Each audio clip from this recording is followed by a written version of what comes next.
everybody, and welcome to the Backbone Podcast, where common sense still makes sense in a world that is sick and getting sicker. And I have to tell you, when I was digging into how to start way back in February of how to start this podcast, I went over different mutations about how to do this, what I wanted to cover, what direction I wanted to go, and the hook that I always wanted. I came up with the where common sense still makes sense. And then I wanted to add something like it's sick out there and getting sicker, because for men, it is sick and getting sicker. I never thought that hook, it's sick out there and getting sicker, would ever mean so much. It is it's like Candyland out there. It's so crazy.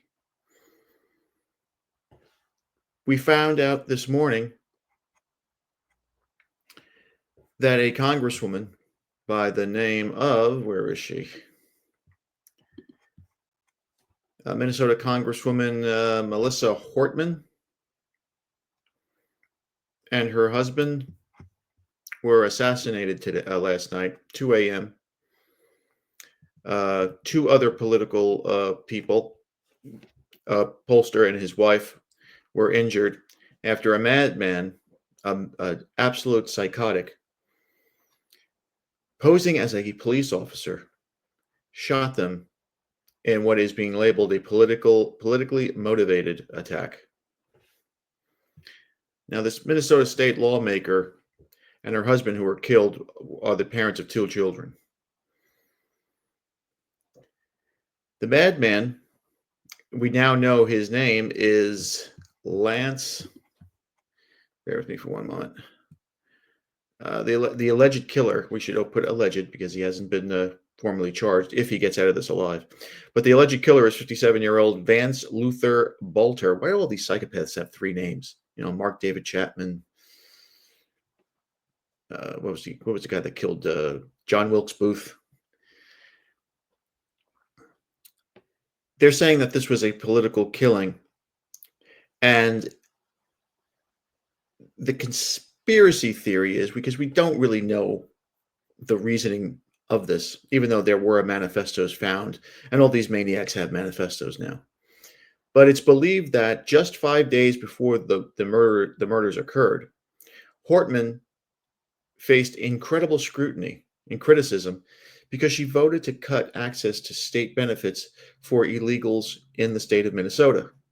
Good for homegirl. Not good that she's dead, but she did something right. She sided with the people of her state.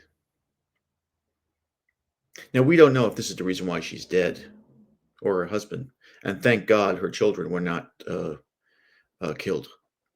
I mean, their lives are ruined by this alleged animal here, by this vermin. But as you can see,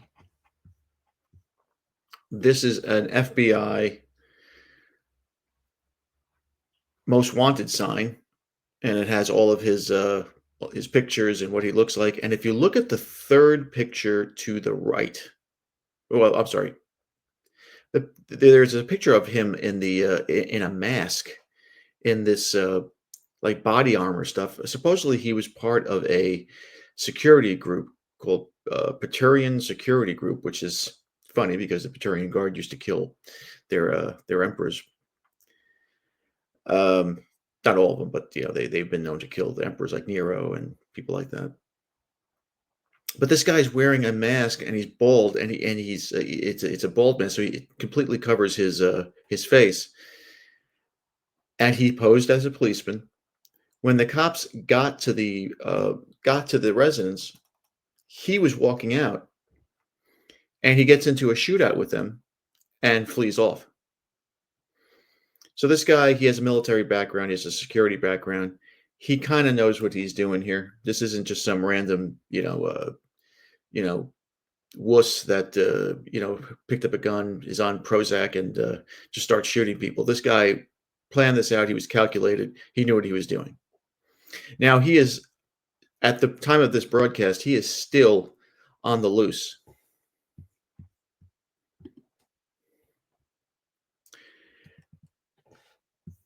As I said, they found a manifesto in his car that was left behind. There was also a kill list. The list included Governor Tim Walz, uh, Representative Ilhan Omar, that's that other nut job from Somalia, U.S. Senator Tina Smith, and Attorney General Keith Ellison. This is all according to law enforcement. But the funny part is that the media, when this first happened, were going gaga over this because they thought this was a right-wing political assassination, to their detriment and to their horror. It has come out that this guy in 2019 was a Waltz appointee for the Governor Workforce Development Board.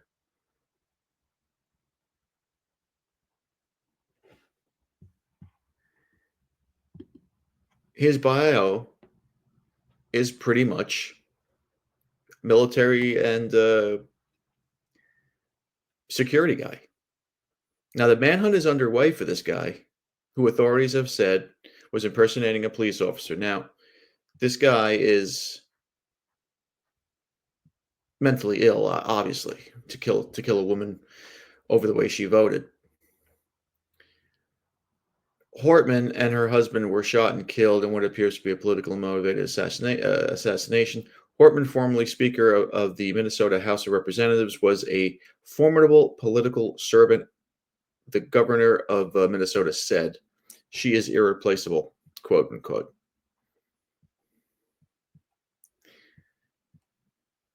Now, the senator and his wife that were injured, John Hoffman, also a Democrat, and his wife Yvette, were both shot multiple times and underwent surgery. It seems like they will make it through this. But this shit is scary. The two shooting locations were only a few miles apart. And I've never been to Minnesota. I heard it used to be beautiful up there. But the first one was in Champlain, Minnesota, or the Champlain area, and then Brooklyn Park, just north of Minneapolis. Now, Hoffman and his wife were shot at their house around 2 a.m. Authorities believe that when the shooter opened fire, he was wearing a latex mask that looked realistic. That is some scary shit. After Hoffman was shot, officers were heading to proactively check on Hortman because that's what they do. If one political person shot, they lock down all the other political people. This is when they encountered the suspect at Hortman's Brooklyn Park home around 3:35 a.m. this morning. The officers found the person that was dressed as a police officer wearing a vest and a badge. He had a taser and other equipment, and he was standing at the door. He was coming out of Hortman's house.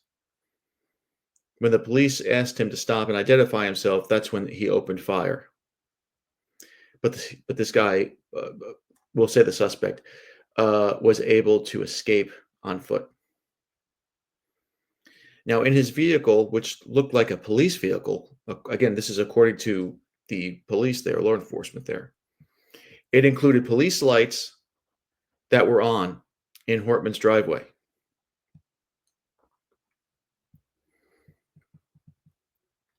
The fact that he had the ability to have this sort of stuff, I mean, anybody can have this stuff. It just seems like anybody can have this stuff, knock on your door, say they're a cop, and just shoot you and kill you and your whole family. This is outrageous. You can't even get UPS-looking uniforms because it's illegal. How does this guy have this type of equipment to just roam around freely?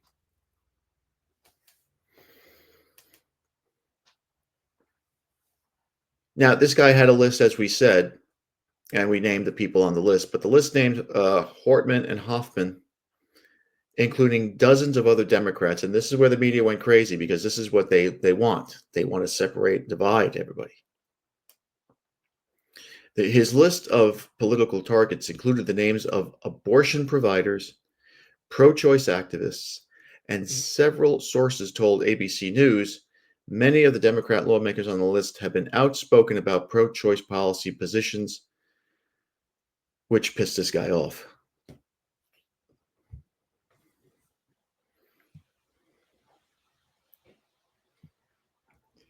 Donald Trump was briefed on this shooting, and he quoted as saying, "It's such a horrific violence will not be tolerated." Pam Bondi, the Attorney General, quote, "This horrific violence will not be tolerated, and we will be prosecuting to the full extent of the law." They're not going to find this guy alive. I just can't believe that he's going to get taken in alive.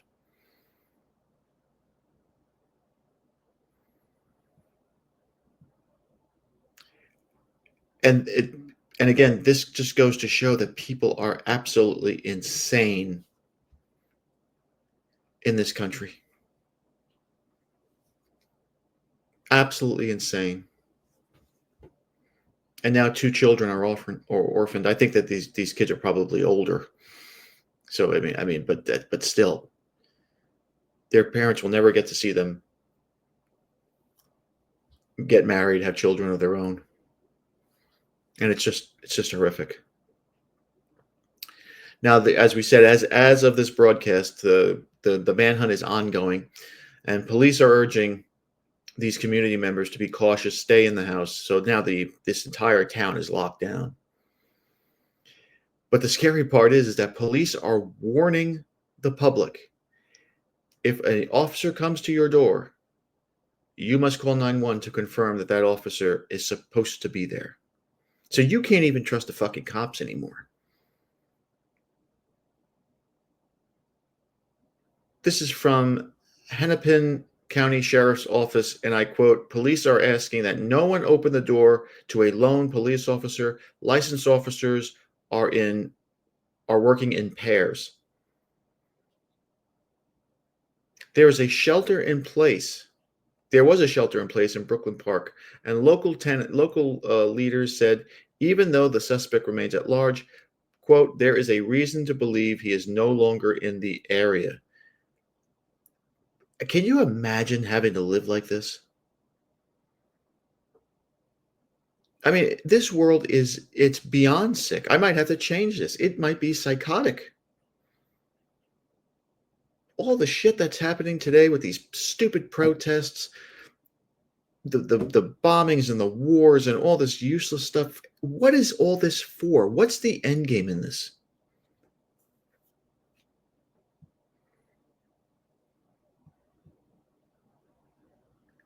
It just makes you wonder what is going on through people's heads.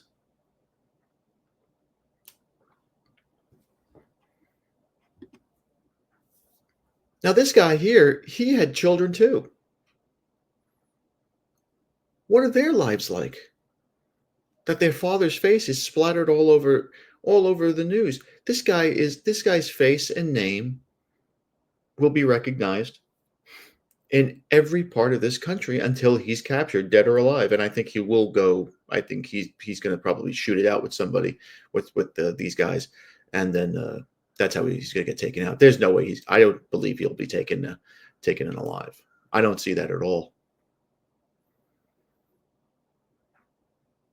But this is absolute madness right now, and in watching the news footage, Democrats have just lost their minds with this. And I just wanted to show you something else here that I thought was interesting. This is what it looked like inside of his. This is what they found inside of his car, which I thought was kind of funny. I'm not going to say it's funny, but let's do this. According to Dinesh D'Souza on his Twitter page or X page, these pamphlets were found in the shooter's car, and it's no Kings. This guy was no Republican. He was no fan of Donald Trump. He's no fan of GOP politics. it seems like he was pissed off. Again, I'm saying this allegedly pissed off at the fact this politician Hortman went against the servicing of illegal immigrants in Minnesota. And so he murdered 2 people. He tried to murder a whole bunch of people. Now, I don't think he would have gotten to Waltz or the Keith Ellison, the Attorney General. Those guys are under lock and key with security. These people, these local, congresswomen and congresspeople and state reps, they're just like you and I. They don't really have security. An executive for the state, if you've ever seen a governor up close like I have, they have security all over the place, day and night, 24 hours a day. No one's getting close to them unless they're on the street. But this is awful. This has nothing to do with politics. This has everything to do with, it's a disease in this country. It's a sickness. And I don't know how it ends, how to fix this. I mean, there are better minds than I that can't figure this out. But the only thing we can do is hope and pray. I mean, it sounds corny, but what else is there? We are lost. We are, just as a country, we're lost. Every day, and I mean every day, something is newsworthy. Something is crazy newsworthy that I can go on this podcast and bloviate for 30 minutes. Like I said, when I first started this podcast, I thought I would have maybe 2-3 shows max a week. And I was thinking I'm going to struggle to find content. I'm going to, concentrate on the stoicism and all that good stuff. But it's crazy. I've been on almost every day. Because the madness never stops. And it's not, some bullshit bodega getting robbed or, complaining about feminism or trans crap or any of that stuff. This is crazy. Politicians are getting shot cold blood in their houses by guys dressed up like cops with fake masks on that look like, it's almost like you couldn't recognize him. Because he looked like a completely different person. And how does he have access to all this stuff? I mean, if he has access to this stuff, then you and I have access to this stuff.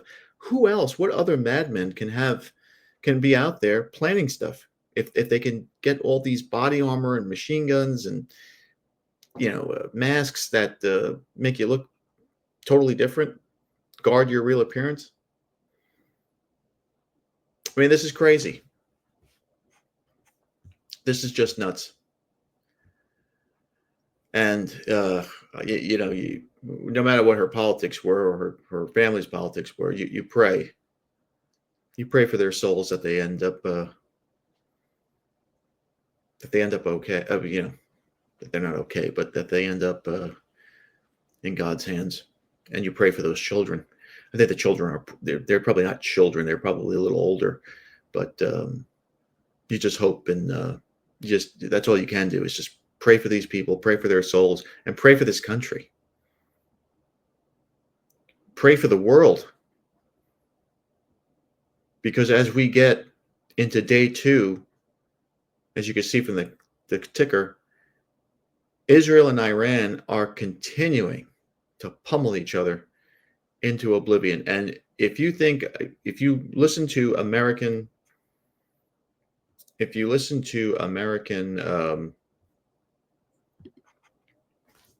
media, they make it sound like Israel is just hunky-dory, everything's okay.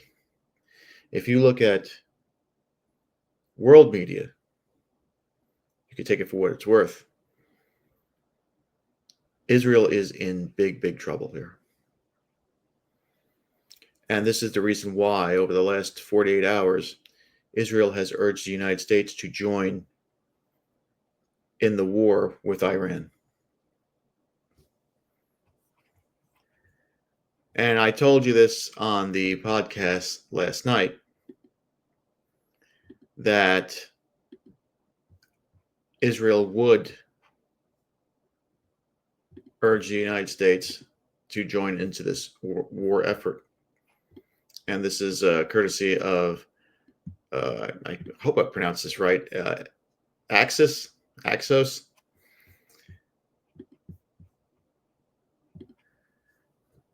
Israel urges U.S. to join war with Iran to eliminate nuclear program, and the reason why is, and I like this site because they pretty much get to the bottom of it.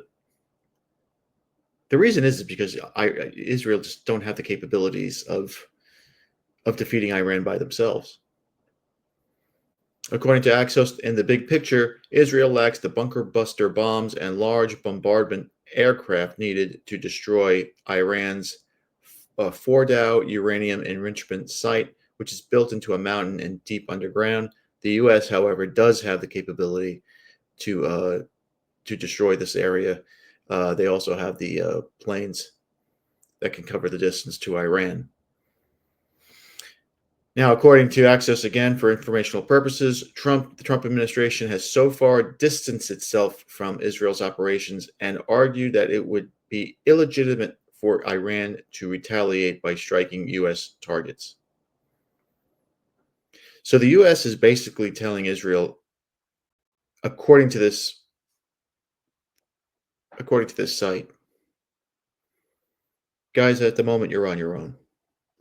I don't think if Israel runs out of resources and is at the mercy of their Middle Eastern neighbors, that the United States will let it fall. The GOP, a lot of them are war hawks. They're also cucks for Israel.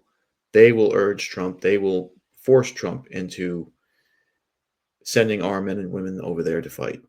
The problem is, and as we now see the media covering, the problem is that if the United States sends troops into Iran, it will be a full-fledged war.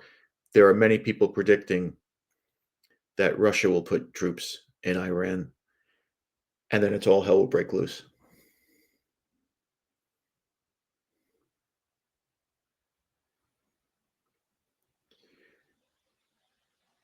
Now, again, according to Axios, directly attacking Iran, even if the U.S. involvement is limited to bombing a single site, will pull the U.S. directly into the war. And we will see an escalation that we have not seen maybe since Vietnam.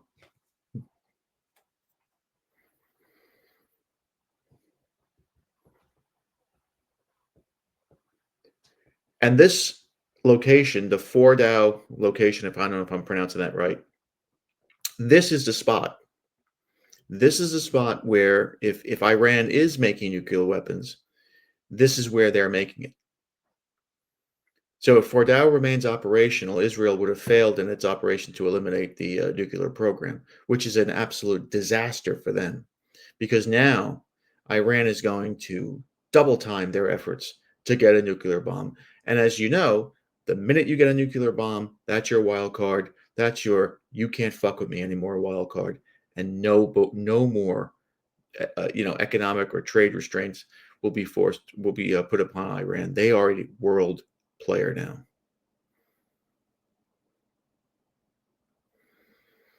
An Israeli official claimed to Axios that the U.S. might join the operations, and that President Trump even suggested he'd do so if necessary in a recent conversation with Prime Minister Benjamin Netanyahu. The White House, however, denied this on Friday. A second U.S. official confirmed on Saturday that Israel has urged the Trump administration to join the war, but said currently the administration is not considering it.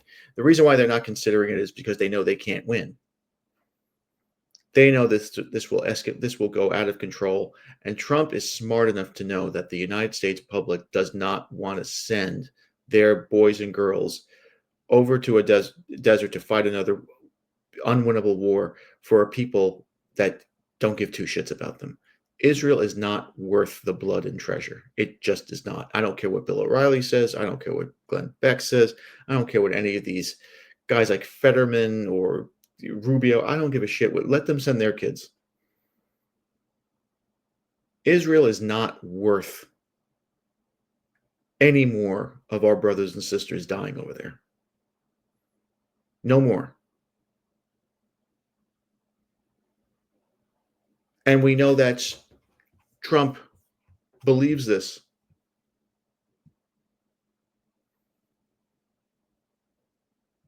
We know Trump believes this because they're still looking to negotiate peace. Again, according to Axios, we have the ability to negotiate peace, to negotiate a successful, peaceful resolution to this conflict if Iran is willing. The fastest way for Iran to accomplish peace is to give up its nuclear weapons program, a senior White House official said.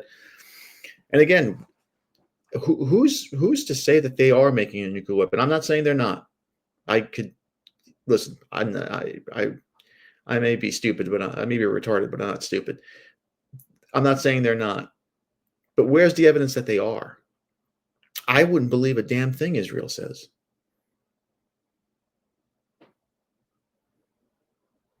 Now, Israeli officials, again, poking the bear, have raised the idea of U.S. participation to take out Fedor with the U.S. counterpart since Israel's operation began.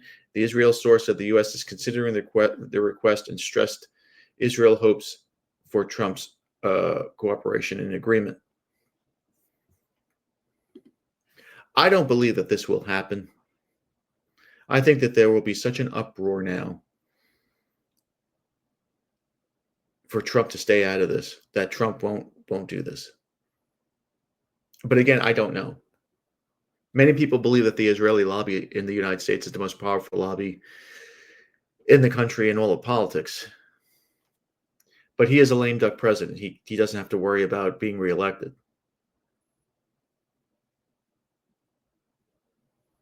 But who knows what will happen? I can tell you today it was reported that Trump and Putin had a little phone call. Trump posted on his Truth Social platform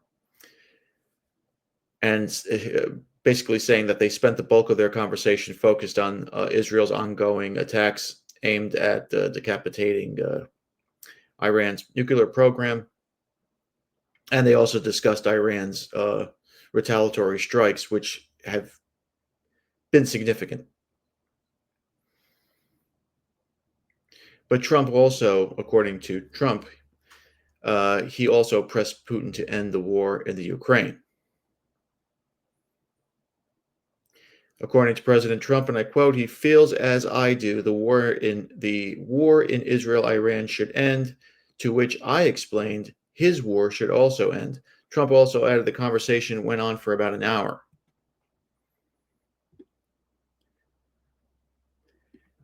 Putin's foreign affairs advisor, Yuri Ashakov,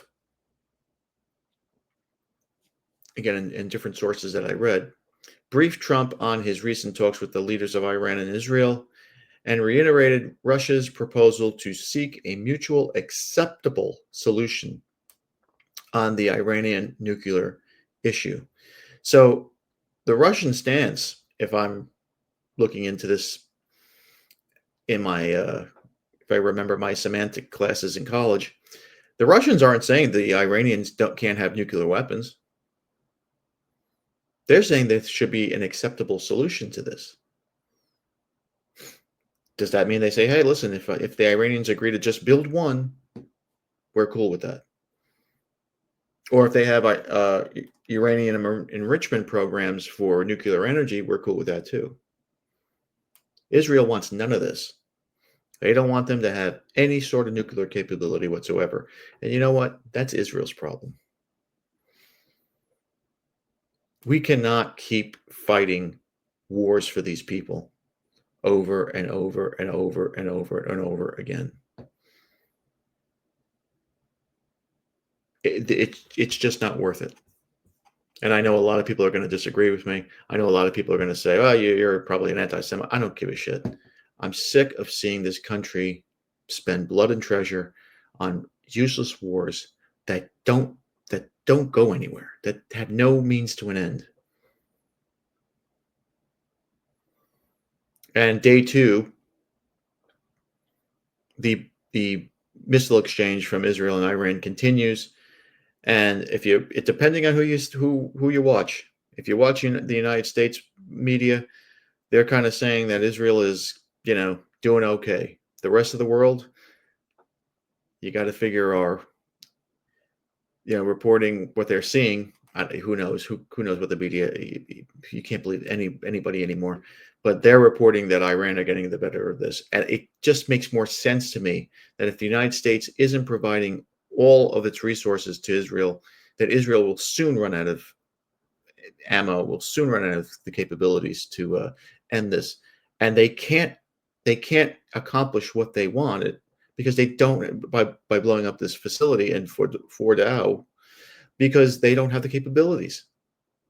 They never had the capabilities. They're not a they're a country that has a small military that has minimal capabilities. They can kick Lebanon's ass. They could probably kick Jordan and Syria's ass, but those countries aren't military powers. They can't beat a country like Turkey. They can't go one-on-one with an Iran. They just don't have the manpower. They don't have the sophistication. They don't have what it takes to do it. That's why they have the United States as a big brother. But if Trump does not allow these bunker buster bombs into Iran, this was all for nothing. And Israel has failed. Now, we're going to see over the next couple of days or weeks whether Trump caves in this.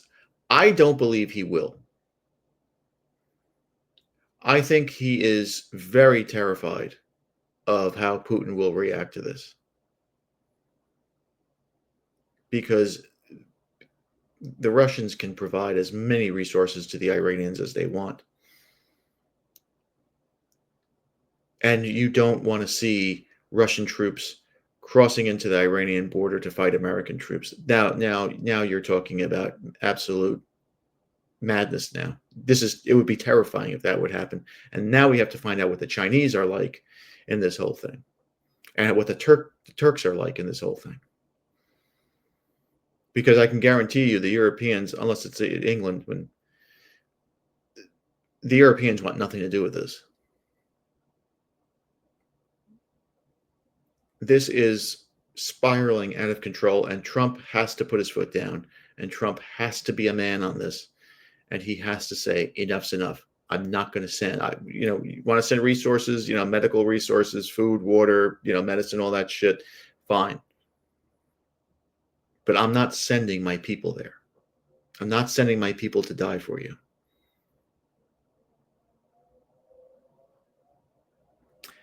All right, that's where I am on this whole thing. I wonder where you are on this whole thing. But tomorrow we'll do a little Father's Day podcast. I'm going out with the kids for breakfast tomorrow. Of course, guess who's paying? But it's always great.